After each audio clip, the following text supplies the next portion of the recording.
안녕하십니까. 저 오늘, 이번 시간에 비문학 쪽에 나오는 생물을, 배경 지식을 설명할 장영조 선생님입니다. 물론 저도 이렇게 비문학을 보면서 깜짝 놀랐어요. 이 생물 과학에 나오는, 그러니까 고등과정에 나오는 용어들과 분명히 비문학에 나오는 용어들은 조금 다릅니다. 그리고 조금 더 어려운 것까지 나오게 되는데, 물론 문제 푸는 데는 여러분이 뭐, 글만 잘 파악하면 풀어낼 수 있겠지만, 아무래도 제가 배경 지식들을 좀 도와드리면 훨씬 더 편하지 않을까 생각을 해서, 오늘 배경 지식을 설명하도록 하겠습니다. 특히, 이 다음 단원에 나오는 것보다 이 단원에 나오는 것은 조금 더 어려운데요. 사실 이 단원도 중학교 때 등장합니다. 그러니까 식물이 뿌리에서부터 잎까지 어떻게 물이 올라오느냐 그 과정을 설명하는 과정에 여러 가지 배경 지식들이 나오는데요. 여기 나오는 단어들과 다른 단어들도 좀 쓸 겁니다. 분명히. 그래서 조금 더 쉽게 먼저 이해한 다음에 이쪽으로 넘어가는 걸로 하겠습니다. 일단 첫 번째 여러분들이 먼저 알아야 될 건 좀 용어 정리 같아서요. 용어부터 정리를 해드리겠습니다. 일단 식물이 갖고 있는 증산작용이다. 이게 이제 첫 번째 키워드인데요. 식물은요 사람처럼 똑같이 호흡을 합니다. 그러니까 식물하고 동물하고 차이점이 이거밖에 없어요. 우리는 필요한 영양소를 먹는 거고 식물 지들은 만드는 거. 그거 말고 나머지 행동은 뭐든지 다 똑같습니다. 결국 우리 사람이 숨 쉬는 데 있어서 수증기가 나오듯이 마찬가지로 식물도 잎의 기공이라는 곳에서 공기도 출입하면서 또 수분을 배출하기도 합니다. 그래서 정의를 내리자면 식물의 수분을 수증기 상태로 기공을 통해서 배출하는 과정. 그러면 일단 첫 번째로 기공이 어떻게 생겼는지는 좀 알아야겠죠. 이거는 좀 다음 챕터에 넘어가고요. 그럼 증산작용을 하는 의미가 뭐냐? 식물은 왜 증산작용을 하느냐? 이런 뜻인데 분명히 일단 체온 조절합니다. 사람 땀 흘리죠? 그래서 체온 조절하죠? 마찬가지입니다. 식물도 자기의 이 증발을 통해서 너무 뜨거울 때 열을 증발열로 체온을 좀 낮추는 이런 역할을 좀 하기도 하고요. 그 다음에 사람도 오줌 싸지? 땀 흘리고. 그죠? 분명히 이렇게 생각하는 사람들도 있을 겁니다. 아니 필요한 만큼만 먹으면 되지 왜 굳이 더 많이 먹어서 또 괜히 뱉어내느냐. 사람도 마찬가지죠. 그죠? 왜 굳이 우리가 물을 필요한 만큼만 먹으면 되지 더 먹고 더 뱉을까. 분명히 이곳에서는 이 속에서는 좀 화학적으로 좀 더 많은 내용들이 들어있어서 그건 좀 어렵고요. 어쨌든 사람이 노폐물을 배출할 때 써먹는 것처럼 식물도 역시 수분량들을 광합성 하는데 더 많이 필요합니다. 이거는 잠깐, 여러분 절대 알 필요 없습니다. 진짜 알 필요 없는데. 여러분, 이산화탄소와 물 갖고 광합성 하는 건 아시죠? 네. 이제 이 정도는 알 겁니다. 그러면 이제 포도당이라는 거 확실히 어려울까 봐 안 쓸 겁니다. 몰라서 안 쓰는 거 아니야? 그죠? 자, 포도당이라는 걸 만들어내는데, 안 쓰면 안 되겠습니다. 좀 써야겠어요. 좀 미안해.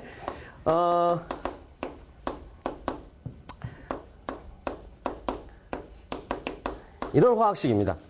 실제로 포도당 하나만 만들어내는 데 있어서는 굳이 12개의 물에 6개의 물을 버릴 필요는 없습니다.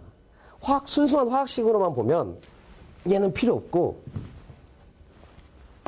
이렇게만 가지면 우리가 아는 식물은 이산화탄소 마시고 산소 뱉어내는구나 이렇게 간단하게 생각할 수도 있겠죠.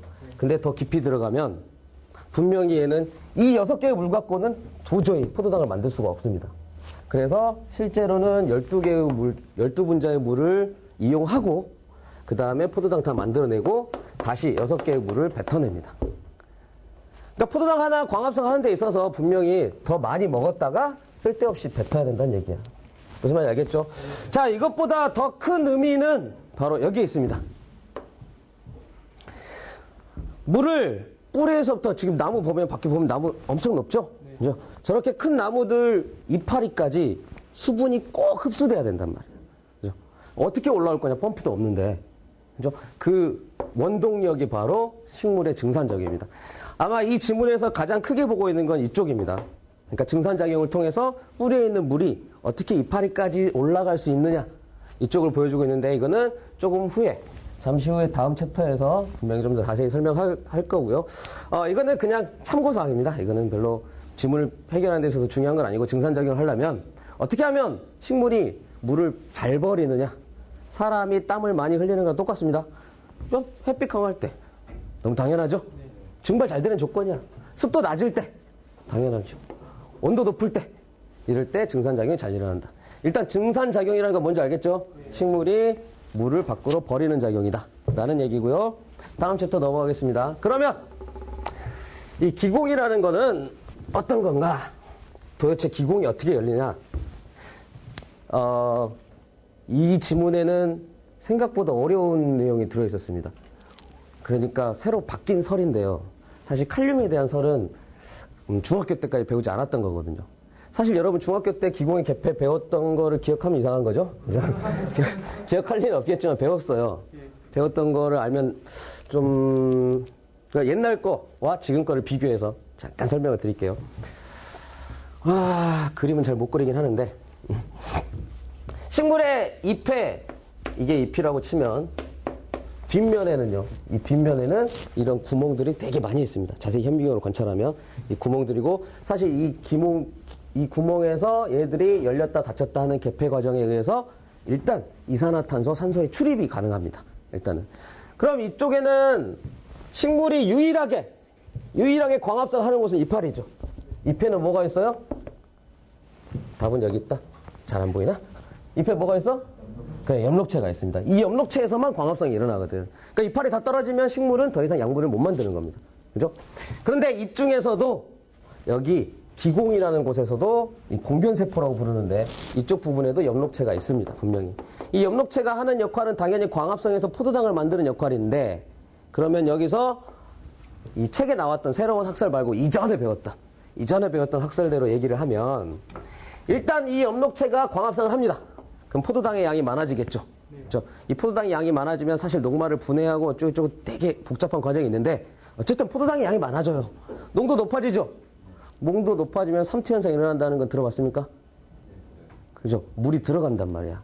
농도가 낮은 곳에서 높은 곳. 그건 삼투 현상은 잠시 후에 설명할게요. 이제 주변에 있는 물이 이쪽으로 들어갈 겁니다. 결국 광합성을 해서 농도가 올라가면 물이 흡수되고 팽팽해진다고. 그럼 똑같이 팽팽해지면 좋겠는데 이 공변세포 한쪽을 보면 이쪽 부분은 상당히 두껍습니다. 이쪽은 얇아요. 풍선이랑 똑같은 거예요. 이렇게 이쪽이 한쪽이 두껍고 한쪽이 얇을 때 불면 휘게 돼 있거든요. 그러니까 얘가 커지는데 팽팽해지는데 여기는 잘 안 늘어나. 그리고 이쪽 얇은 부분은 많이 늘어나. 그러는 바람에 이쪽이 더 휘게 됩니다. 그럼 여기에 붙어있던 이 입구가 이렇게 벌어지게 되는 거죠. 이해하겠습니까? 그래서 지금 이게 열려있는 상태, 이게 닫혀있는 상태인데 얘가 더 팽팽하죠? 그림을 열심히 찾아오긴 했는데 잘 차이 안 나네. 그죠? 근데 어쨌든 좀 팽팽해요. 얘가 조금 더 두껍습니다. 그죠? 얘가 팽팽해지면서 이쪽 부분이 이제 두껍고 이쪽이 얇은 바람에 휘어져서 열리는 겁니다. 이게 옛날 얘기고. 지금은 꼭 광합성에 있는 포도당 때문이 아니다라는 걸 알아냈습니다. 사실 광합성의 과정은 좀 복잡하고요. 빛을 받으면 광합성을 하는 과정에서 H+가 나오게 되어 있습니다.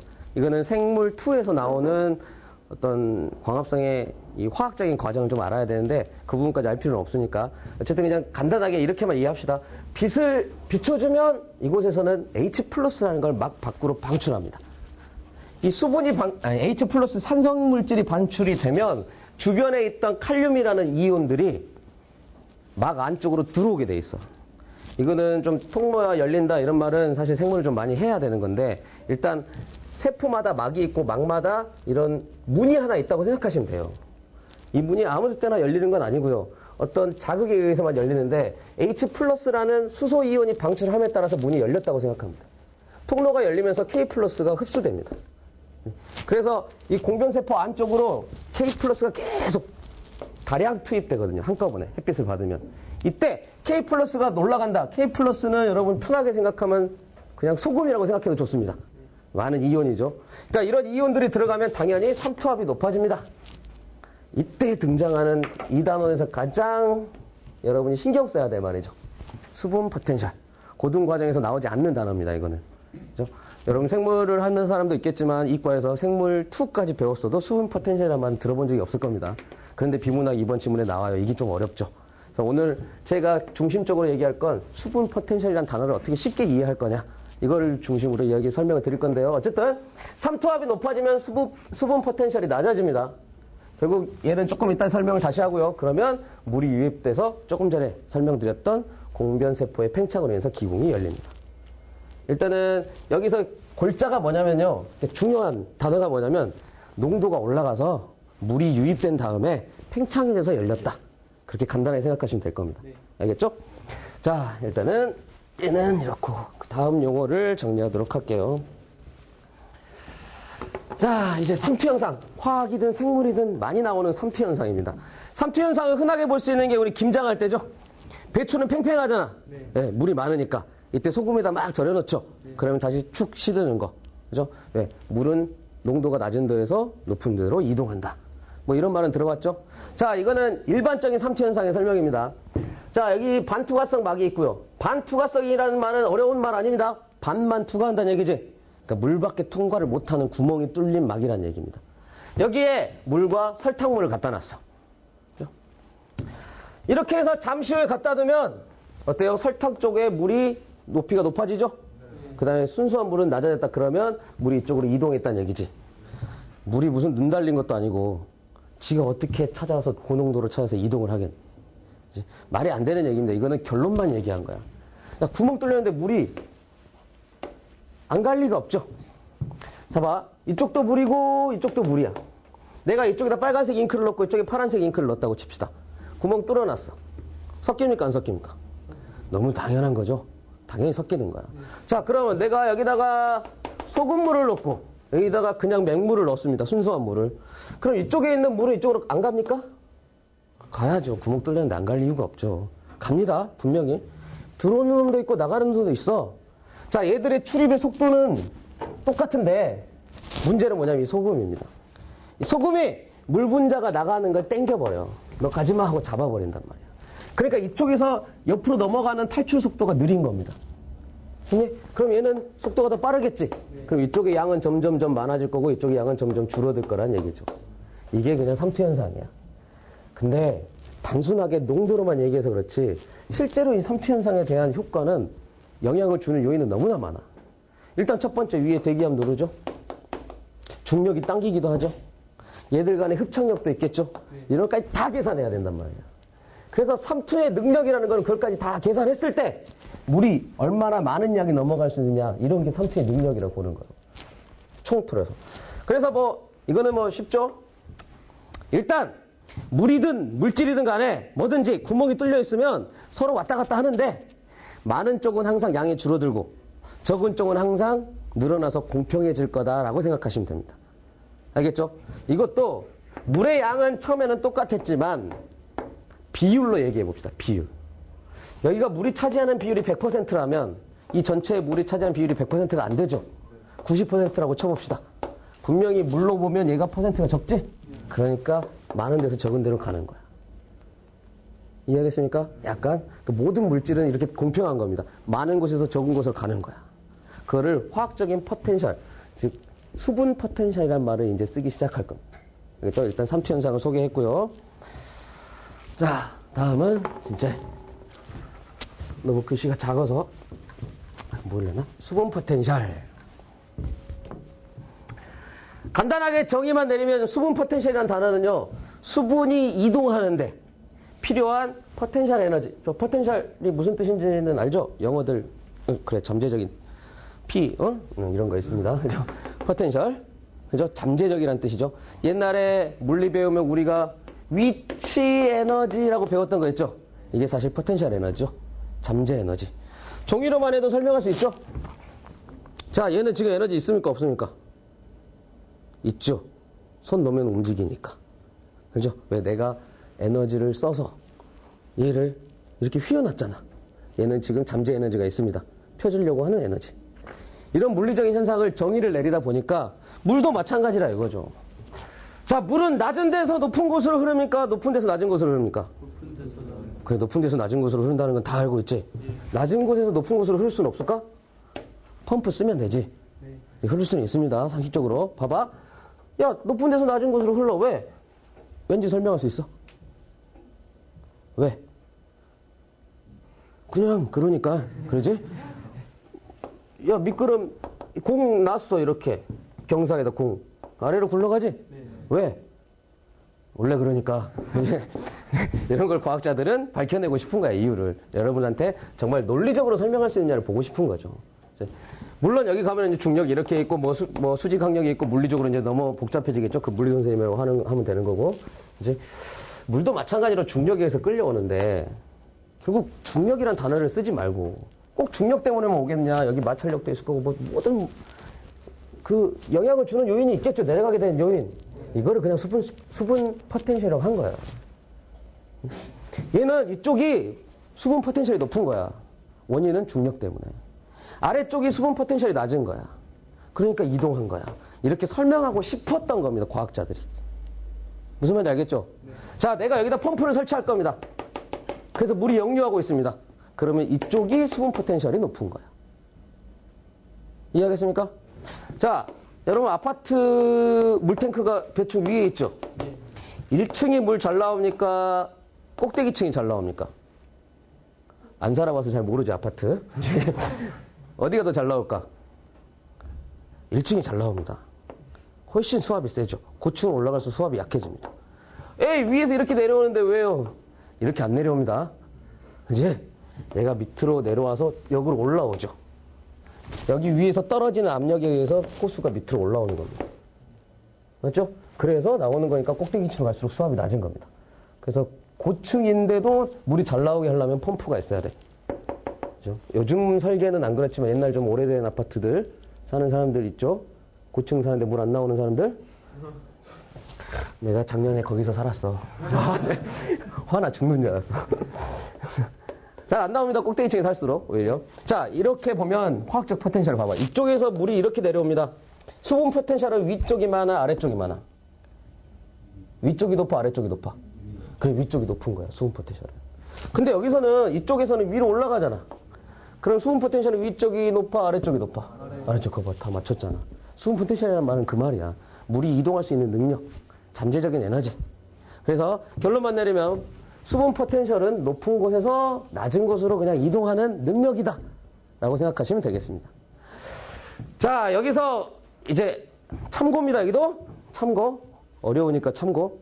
수분 포텐셜이라는 종류는 사실 삼투 포텐셜, 압력 포텐셜, 메트릭 포텐셜, 중력 포텐셜 이런 게 다 있습니다. 지금 무슨 말이냐? 물이 이동하는 데는 삼투압도 영향을 줄 거고, 팽압이라고 합니다. 팽압. 혈압이랑 비슷한 거야. 옆으로 미는 압력. 식물은 세포벽으로 만들어졌죠. 사실 물관이라는 건 세포벽입니다. 관이야. 이 관에서 물이 누르는 팽팽한 힘이 있을 거 아니니. 그런데 갑자기 옆에 있는 세포들이 커졌어. 그럼 이렇게 꾹 누르겠죠. 그럼 물이 올라가겠잖아. 짜는 것처럼. 그죠? 우리 사람 근육하고 똑같습니다. 사람의 혈액이, 정맥이 다리에서 올라오려면 근육이 움직여줘야 돼. 그래야 짜야 올라오는 겁니다. 잘 몰랐지? 이제 사람이 잠자는데 반드시 누워서 절대 안 움직이면서 자는 사람 봤니? 그럼 죽은 거야, 그거는. 그러면 진짜 죽습니다. 실제로. 그죠? 왜냐면 다리의 근육을 움직여야 돼, 자면서도. 그래서 자면서 뒤척이는 겁니다. 그건 너무 자연스러운 일이고요. 계속 움직여줘야지, 다리에 힘을 계속 줘야지 근육이 움직임이 생기고, 그 때문에 정맥이 심장까지 다시 올라갈 수 있는 겁니다. 식물도 마찬가지로 팽압이라는 게 있습니다. 그걸 팍 누르면 물이 올라가는 거야. 그런 압력에 대한 포텐셜. 그 다음에 메트릭이란 말은 좀 어려운데, 흡착력이라고 보면 되겠습니다. 흡착력과 음직력. 흙이 물하고 잡아당기는 힘도 있겠죠. 물속에 잠겨져 있는 이온하고 물하고 흡착력도 있겠고, 그 다음에 세포벽, 즉 식물이 갖고 있는 세포벽과 물 사이에 이런 흡착력도 있을 거고, 공기와의 흡착력도 있습니다. 화학에서는 계면 장력이라는 말을 쓰는데, 물질마다 다른 경계면의 장력이라고. 그러니까 물질마다 서로 잡아당기는 인력이라는 게 분명히 존재하는 겁니다. 그래서 그 인력에 대한 포텐셜을 얘기하는 겁니다. 자, 중력 포텐셜. 당연히, 야, 물 올라가는데 중력이 땡기지? 영향을 주겠죠. 그래서 이런 종류, 얘가 말하고 있는 거는 수분 포텐셜에 영향을 주는 요인들을 얘기하고 있는 겁니다. 이거는 이제 참고사항이고, 여기서 아마 제가 읽어봤을 때 이 지문에서 중점적으로 두고 있는 거는 삼투 포텐셜을 얘기하고 있는 것 같아. 그거를 한꺼번에 수분 포텐셜이라고 할 겁니다. 왜냐하면 수분이 뿌리에서부터 이파리까지 올라가는 동안 가장 큰 영향을 주는 게 삼투 포텐셜이거든요. 대충 무슨 의미인지 알겠습니까? 네. 자, 여기서 조금 더 쉽게 정리를 하겠습니다. 결국은 물이 빨려 올라가는데 밑에서 위로 올라갔다면 아래쪽은 포텐셜이 높은 거야, 낮은 거야? 그렇지, 높은 거, 위쪽은 낮은 거. 원인은 뭐냐를 그 다음에 배우면 되는 건데, 이 원인에 영향을 주는 요인은 온도도 있고요, 압력도 있고요, 물끼리의 응집력도 있고, 장력도 있고, 흡착력도 있고, 중력도 있고, 삼투압도 있다는 얘기입니다.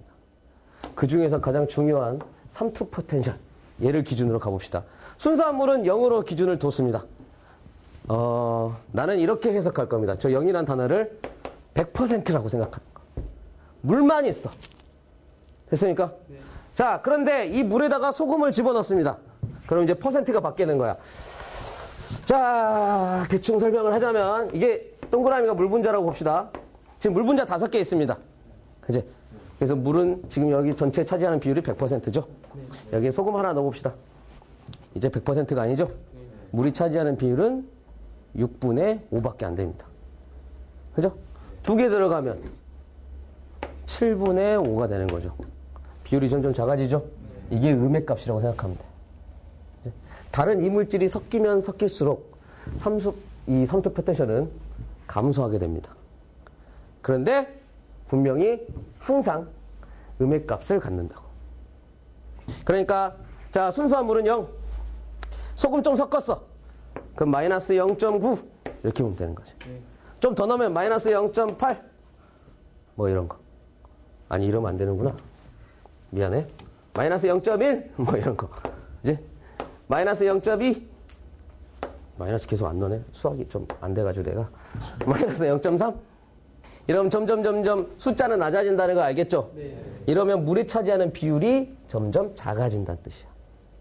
이해하겠습니까? 네. 그래서 내가 지금 여러분들한테 다른 건 다 앞에 건 다 잊어먹어도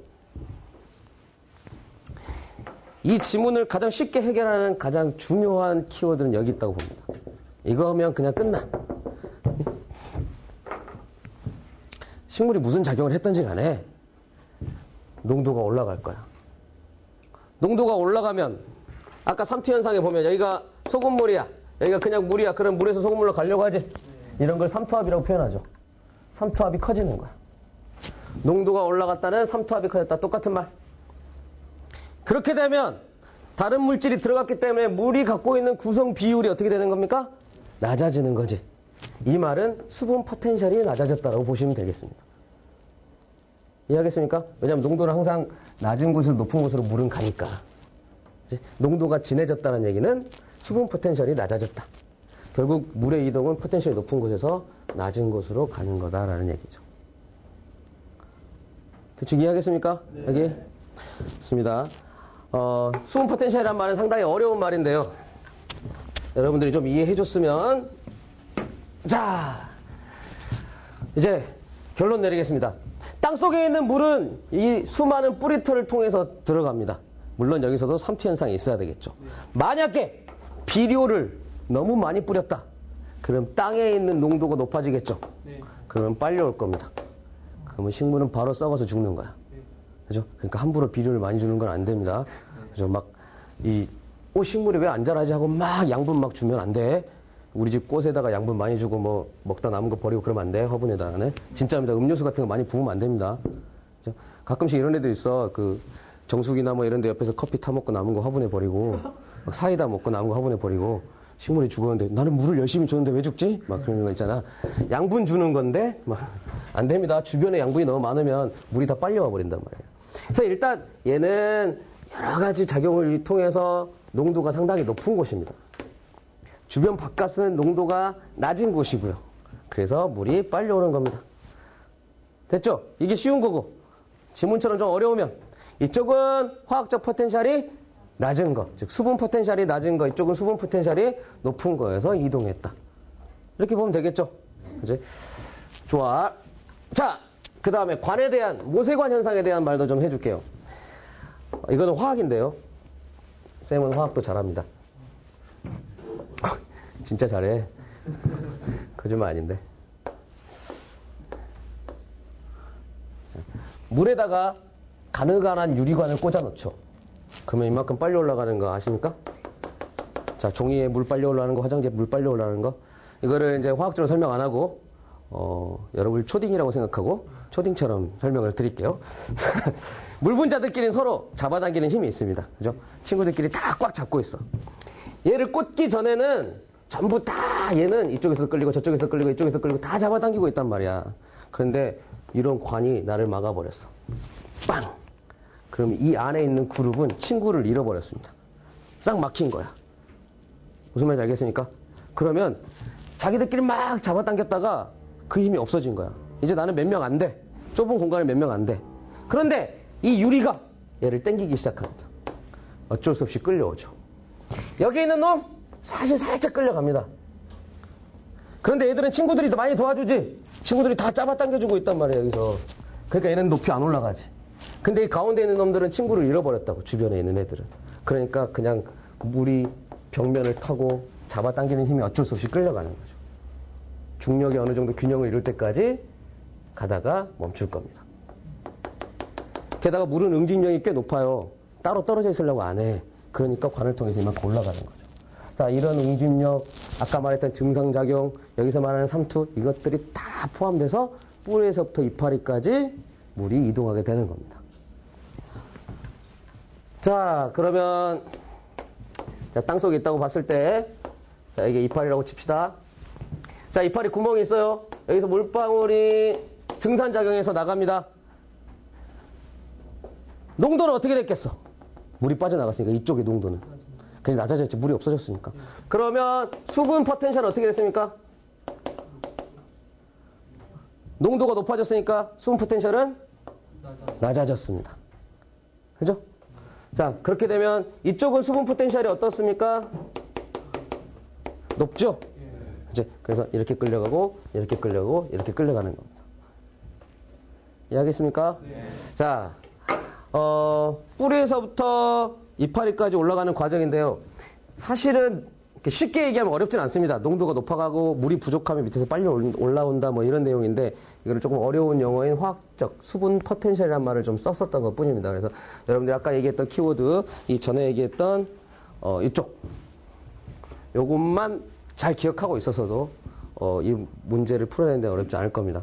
자, 저는 이제까지 이제 배경 지식을 설명했고요. 이 다음에는 정지훈 선생님께서 문학에 대한, 그러니까 문제풀이에 대한 설명은 따로 해주실 것 같습니다. 자, 여기까지 하겠습니다. 수고하셨습니다. 감사합니다. 자, 반갑습니다. 오늘 1등급을 향한 선택 정지웅 선생입니다. 네.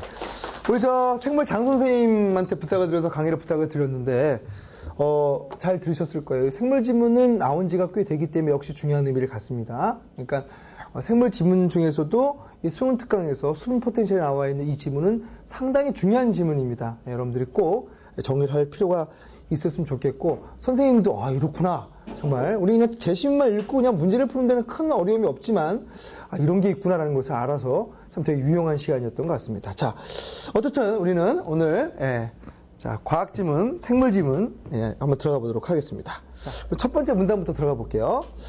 미국 캘리포니아에 있는 자이언트 메타세커이아는 지구에서 가장 큰 나무로 그 높이가 110m에 달한다고 한다. 그렇게 키 큰 나무라도 나무의 꼭대기 줄기인 우등치에 매달린 잎사귀는 파릇파릇하다. 이 정도로 키가 커도 나무 꼭대기까지 물이 전달된다는 것인데 줄까요? 어떠한 원리로 뿌리에서 흡수된 물이 나무 꼭대기 잎 하나하나에 전달될 수 있을까? 줄 것이죠. 그러니까 뿌리에서 흡수된 물이 나무 꼭대기 잎 하나에 전달될 수 있는 뭡니까? 원리를 지금 묻고 있죠? 일반적으로 대기 중에서 만들어지는 물기둥의 최대 높이는 대기압과 수압이 평형을 이루는 10m 정도야. 하지만 세모치죠? 하지만 나무는 자, 증산작용 또 남칠까요? 나무 꼭대기까지 물을 공급할 수 있다. 줄 것이죠. 네. 그럼 첫 번째 문단의 얘기는 뭡니까? 첫 번째 문단의 얘기는 뿌리에서 흡수된 물이 나무 꼭대기까지 어떻게 전달될 수 있을까? 이거잖아. 그것은 뭘 통해서 전달될 수 있다고 얘기했습니까? 증산작용을 통해서 전달될 수 있다고 얘기했죠? 그럼 물어볼게요. 증산작용이 뭔지에 대해서 첫 번째 문제에 설명하고 있다, 안 하고 있다? 안 하고 있다. 그럼 그 다음에 나올 내용은 뻔히 증산작용이 무엇인지에 대한 개념 설명을 할 게 뻔하다는 거죠. 이해하셨나요? 자, 그럼 첫 번째 문단에서 첫 번째 문단 지울 수 있는 거 있습니까? 아직 뭐 설명할 수 없죠? 할 수 없죠? 네, 좋습니다. 자, 두 번째 문단 가겠습니다. 증산작용이랑 바로 나오죠. 증산작용 또 한번 칠까요? 줄거요. 대기 중의 수증기 농도가 잎의 수증기 농도보다 낮기 때문에 수분이 식물 잎의 표피에 있는 기공을 통하여 공기 중으로 확산되는 현상을 말한다. 뭐라고? 자, 증산작용은 대기 중의 무슨 농도가? 수증기 농도가 잎의 수증기 농도보다 뭐하다는 거죠? 잎의 수증기 농도보다 뭐해? 거꾸로 얘기하면 잎의 수증기 농도가 대기 중의 수증기 농도보다 높기 때문에, 그죠? 수분이 식물 잎의 표면에 있는 기공을 통하여 얼로 퍼져. 그렇죠. 이렇기 때문에 어떻다고? 이렇기 때문에 잎의 수분이 공기 중으로 뭐 하는 겁니까?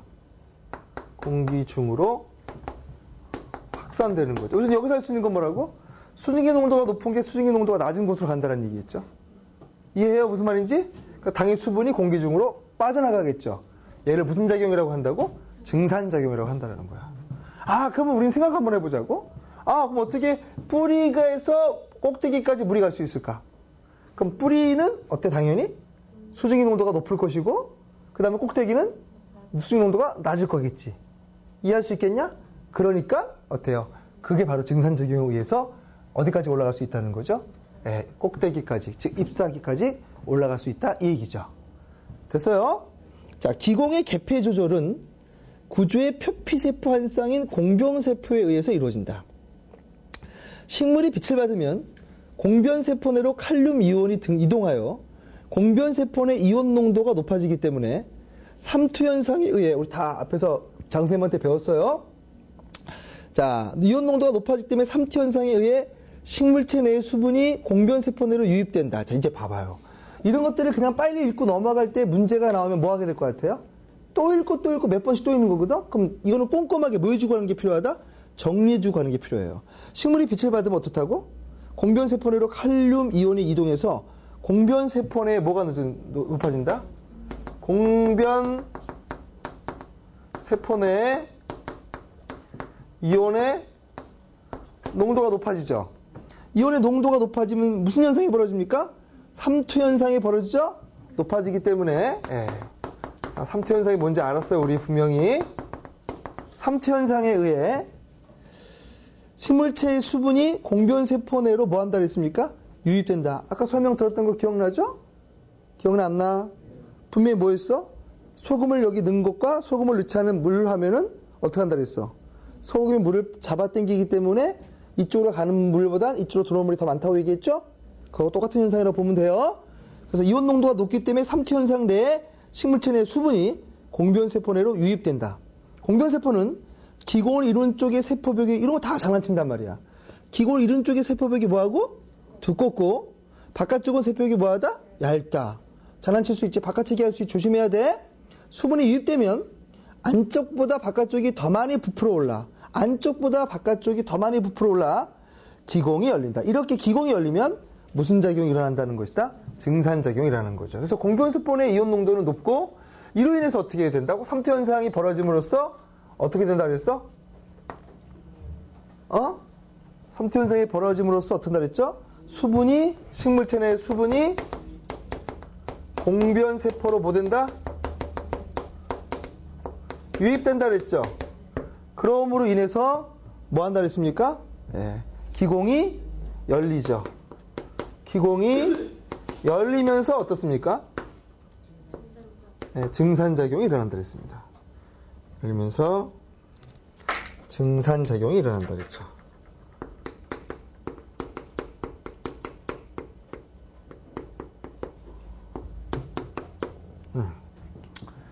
자, 그럼 이제 여기 두 번째 문제에서 중요한 건 뭐냐면, 뭐가 중요하다? 자, 증산작용이 중요하지. 증산작용의 원리가 뭐였다고? 잎의 수증기 농도가 어때? 높고, 대중의 수증기 농도는 낮은데, 항상 어때? 높은 데서 낮은 데로 수분은 빠져나간다. 그 얘기했죠? 공변세포 내 이온 농도가 높으니까 삼투현상에 의해서 수분이 공변세포로 유입되고, 그로 인해서 기공이 열리면서 증산작용이 일어난다. 이 얘기였어요. 자, 두 번째 문제에서 지울 수 있는 거 지워볼까요? 자, 일단 1번. 서술상의 특징은 인과와 과정이라 그랬죠. 여기 보셔요. 자, 두 번째 문단에서 체크할 수 있습니까? 과정은 맞는데 인과는 아니에요? 쭉 끼고 있네. 이래서 증산작용이 일어나요. 그럼 원인과 결과 관계 되잖아요. 과정도 되고 인과도 되는 거니까 얘는 2번 두 번째 문단에서 맞는 얘기가 되겠네요. 알겠나요? 자, 그 다음에 자, 3번 볼까요? 공변세포 내의 기공이 열리면서 이온 농도가 높아져 증산작용이 일어난다. 맞습니까? 틀립니까? 네, 조심하셔야죠. 틀렸죠? 왜 틀렸습니까? 공변세포의 기공이 열리면서 이온 농도가 높아지는 게 아니고 이온 농도가 높아지면서 기공이 열려 증산작용이 일어나는 거죠. 자, 봐봐요. 이건 지금 과정이잖아. 과정에 선후관계가 나왔지? 선후관계가 뭐냐면 A에서 B, B에서 C 순서대로 나오는데 이걸 틀리게 하는 방법은 과정이라는 설명 방법이 나올 때 틀리게 하는 방법은 순서를 살짝 뭐한다? 바꿔치기 한다는 걸 명심하세요. 그러니까 여기서는 뭐가 먼저입니까? 얘가 먼저죠. 얘 다음에 얘가 되는 건데 두 개를 바꿔치기 했다는 거죠. X가 되겠네요. 두 번째 문단에서 X입니다. 조심하셔야 됩니다. 선후관계의 순서를 바꿔치기 함으로써 틀리게 한다는 걸 명심하셔야 돼요. 알겠습니까? 네. 자, 5번은 벌써 우리가 풀었죠? 벌써 안 풀었어. 증산작용. 증산작용 먼저 설명했어요. 좋습니다. 자, 세 번째 문단 볼게요. 기공을 통해 수분이 빠져나가면 곧 물간부 내부에, 자, 나와 있죠? 물간부 내부에 수분을 끌어올리는 힘인 장력이 생기며, 자, 다시 봐봐. 물간부 내부에, 아까 뭐라고 그랬어? 쫙 누르면 위로 올라간다고 얘기했죠? 그죠?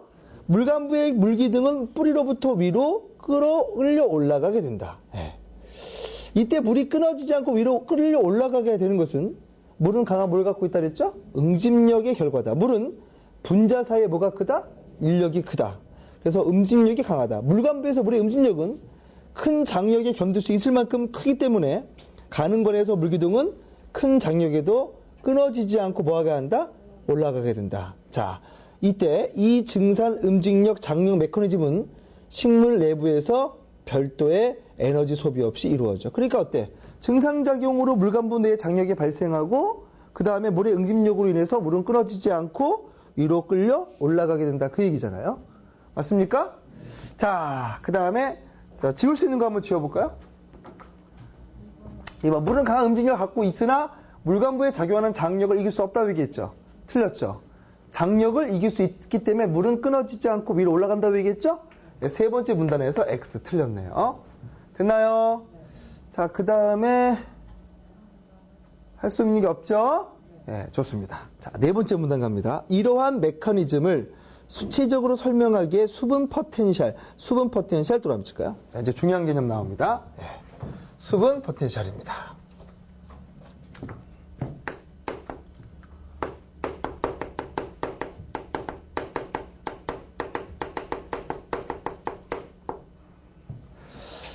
자, 수분 포텐셜은 줄거요. 토양이나 식물체가 포함하고 있는 물의 양을 에너지 개념으로 나타낸 용어로서 파스칼을 단위로 사용한다. 그렇죠?